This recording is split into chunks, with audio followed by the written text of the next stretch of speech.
ग्रामीण रुग्णालय वडनेर येथे नागरिकांच्या आरोग्याशी हेळसांड अनेक दिवसापासून सुरू आहे। येथील ग्रामीण रुग्णालयात रुग्णांची गैरसोय होत आहे। तसेच रुग्णांना असुविधेच्या अभावी नीट उपचार मिळत नसून रुग्णालयात असलेली रिक्त पदे अजूनपर्यंत भरण्यात आलेली नाही। रोगराईचे मुख्य कारण असलेल्या साफसफाई करिता रुग्णालयात सफाई कामगारांची भरती करण्यात यावी। रुग्णालयात वैद्यकीय अधिकारी यांचे 3 पदे मंजूर असून ती जागा त्वरित भरण्यात यावी। सहाय्यक अधीक्षकांचे 1 पद रिक्त असून मागील 2 वर्षापासून कोणीही नाही। रुग्णालयातील वॉर्ड बॉय यांचे 2 पदे रिक्त असून अजूनपर्यंत ती पदे भरण्यात आली नाही। अनेक वर्षापासून ईसीजी मशीन असून टेक्निशियन नाही। रुग्णालयातील एकूण पदे 25 असून सध्या कार्यरत 15 आहे। वडनेर ग्रामीण रुग्णालयात डॉक्टरांसह प्रशिक्षित मनुष्यबळच नाही। वडनेर हे गाव हिंगणघाट तालुक्यातील असून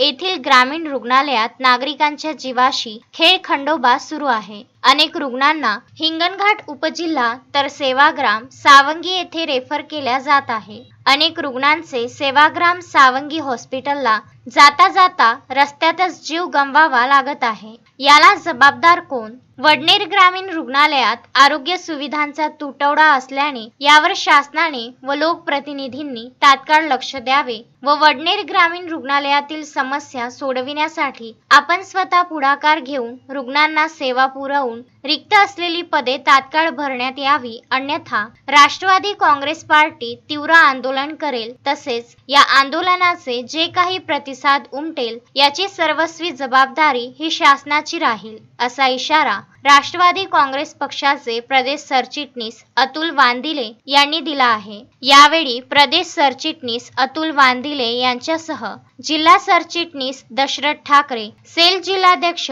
प्रशांत घवघवे, अमोल बोरकर, ओबीसी युवक जिल्हा सरचिटणीस अमोल चंदनखेडे, युवक जिल्हा उपाध्यक्ष गुरुदयाल सिंग जुनी, तालुका अध्यक्ष राहुल वानखेडे, उपसरपंच प्रवीण कलवडे, राजू धोटे, जावेद मिर्झा, सुनील भुते, किशोर चांभारे, गोमाजी मोरे, प्रवीण श्रीवास्तव, भास्कर कोसूरकर, विजय ढोक, भोजराज कोसूरकर, वसंत एडे, सुरेश कोसूरकर, शंकर कोसूरकर, सुखदेव ढेंगरे यांच्यासह अनेक पदाधिकारी व कार्यकर्ते मोठ्या संख्येने उपस्थित होते।